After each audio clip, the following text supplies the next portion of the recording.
Welcome to Love God, Love Others. The battle is won, the choice is ours. Come together, read 4 chapters of the Bible each day, except for Sundays, and share one favorite quote from each in the comments section. Work as one to love God, love others. Today we read 1 Kings chapters 6 through 9. 1 Kings 6 builds the temple. As for this temple you are building, if you follow my decrees, carry out my regulations, and keep my commands and obey them, I will fulfill through you the promise I gave David your father.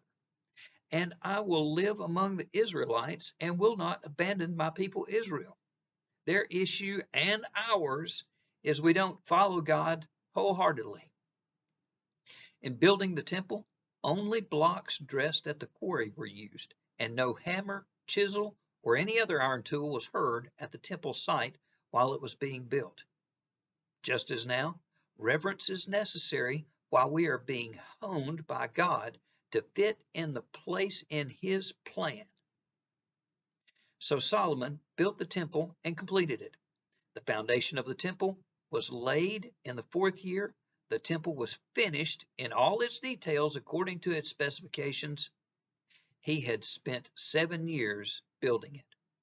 Question: have I allowed God to hone me into shape?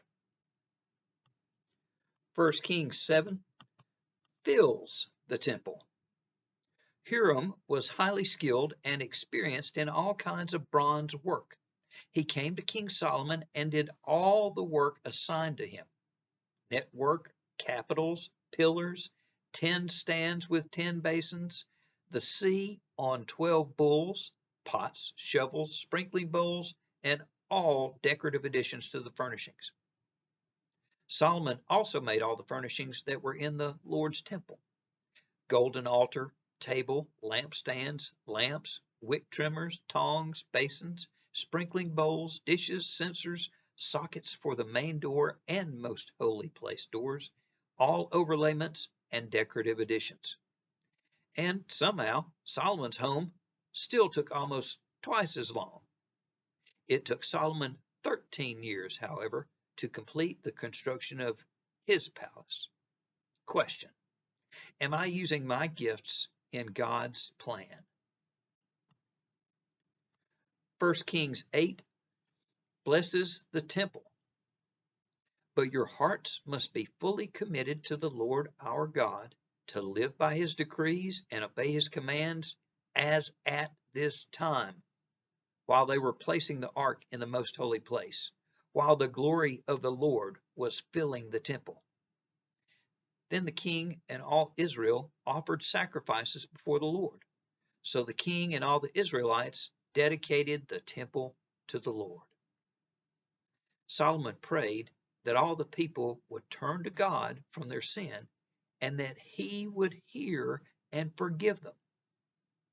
They blessed the king and then went home, joyful and glad in heart for all the good things the Lord had done for his servant David and his people. Question: can I continually and wholeheartedly commit to the Lord? 1 Kings 9 brings God's response and a warning. I have heard the prayer and plea you have made before me. I have consecrated this temple. God's eyes and heart will always be in the temple. As for you, if you walk before me in integrity of heart and uprightness, I will establish your royal throne over Israel forever. But if the people turn from God, because they have forsaken the Lord their God, that is why the Lord brought all this disaster on them. Question: what path am I on? Stairway to heaven or highway to hell? Build your temple on God's word. Let him hone you into the one who he created you to be. Put your gifts and talents to work in his ministry and love God, love others. Everything else is the opportunity to do these two. Until next time.